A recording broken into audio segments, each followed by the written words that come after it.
Hello everybody, it's Ryno. And Craig. And we are here at Disneyland Park. We are in Tomorrowland, and you can see right over my shoulder here, we're outside of Space Mountain, which currently has a fun overlay to it. Hyperspace Mountain. Hyperspace. Star Wars overlay. Pew, pew, pew. You couldn't have said it better. Yes. And we're here today because we're doing another Love It, Hate It, or Update It, and I think it'll be good to do this for the overlay, since they keep kind of doing some of these fun overlays over here. Like, is it still as cool as it was when it came out? Are we going to feel the same way about it after we ride it now versus when we first rode it, now that we have Galaxy's Edge, all that stuff? So we're going to break it down for you, I think. Yeah, I think we should do that. So yeah, I forgot about the Galaxy's Edge factor, but that's the Edge factor.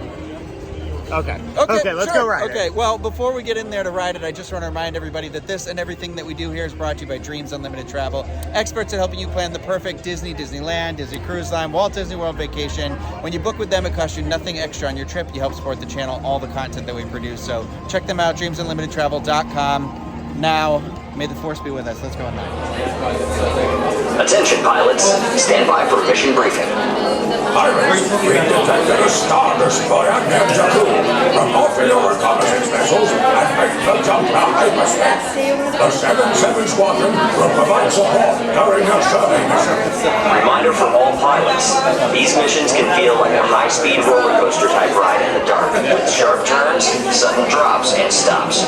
Follow all pre-launch procedures, including stowing hats, glasses, prepare for launch. Hold down on the lap bar in front of you. Good luck, and may the force be with you.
Baby Luke.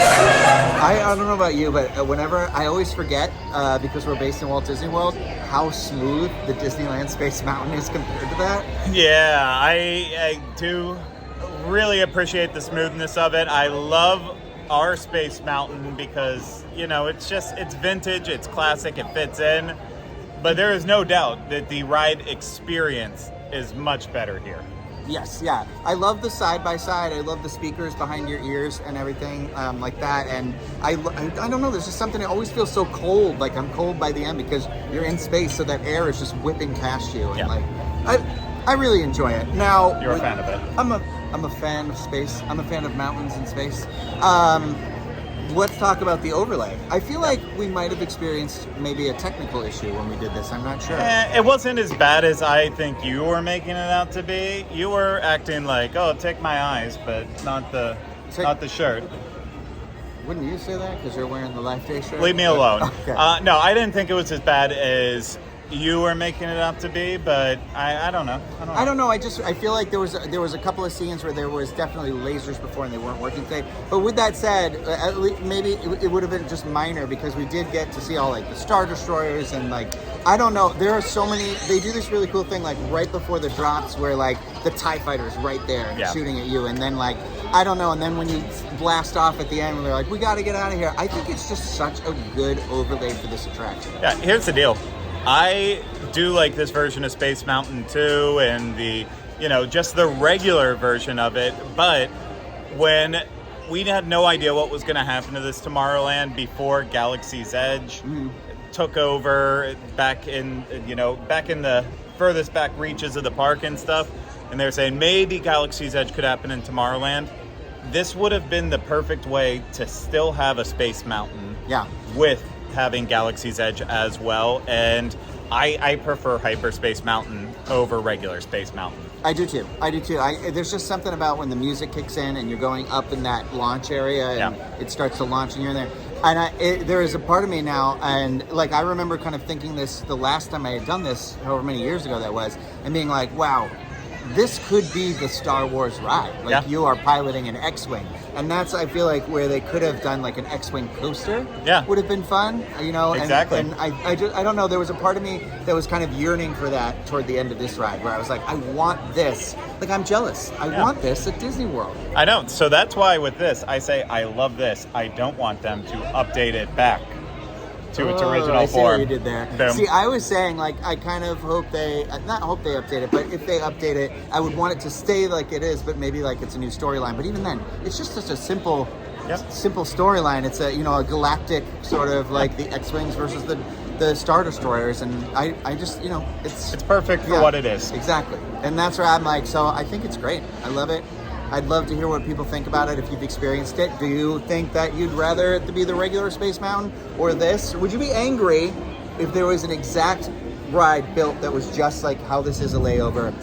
I'd be fine with it. Same thing. I'd be fine with it because you know what, Ryno? You haven't been to You haven't been to Disneyland Paris to experience their Hyperspace Mountain. I have been to Paris, and so their Space Mountain has like loops and stuff too. So it actually feels even more genuine to like what you would go through in like a X-wing dogfight. Yeah. So yeah, for that reason, I think I would be happy with this one. Paris is also a complete different one too. I'd be happy with Hyperspace Mountain, even in Walt Disney World, if they ever wanted to give it a go. Well, here's what I would like them to do. Just put it in, like, if you can level some more land out of Batuu, just pick it up and make it an X-Wing training. That's your thing. You're training the Rebels and the Resistance, so that makes sense, like, why Poe's there and the ship's already out there, parked in Galaxy's Edge. It feels so easy. I'd love that's when I would like a copycat attraction that has the twist on it. I like it. So there you go. You'll have to let us know what you think. Leave some comments if you like the video. Thumbs up. Subscribe to the channel. And I think that's it. Yes. Yeah. I already said may the force be with you. So it feels a little like I should be saying something else. Do they have another goodbye in Star Wars? Nope. Okay. Then that is it. Bye-bye. End of video.